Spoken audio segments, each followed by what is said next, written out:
HMPV virus જે અત્યારે બહુ જ ચર્ચામાં છે, એનું નામ છે હ્યુમન મેટાન્યુમો વાયરસ.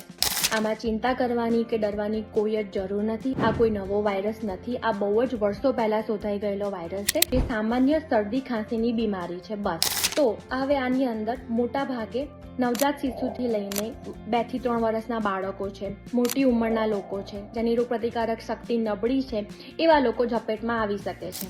હવે આમાં આપણે શું કરવાનું છે? તો જેમ આપણે સામાન્ય રીતે જે શરદી ખાંસી થતી હોય છે અને આમાં આપણે જે પગલાં લઈએ છીએ બસ એ જ પગલાં, એ જ સાવધાની આમાં લેવાની છે. એટલે કે સરખું પાણી પીવાનું છે, પૌષ્ટિક આહાર ખાવાનો છે, બહારના ઠંડા પીણા નથી ખાવાના. પછી આપણે બહુ જ શરદીના લક્ષણો દેખાય તો માસ્ક પહેરીને ફરવું.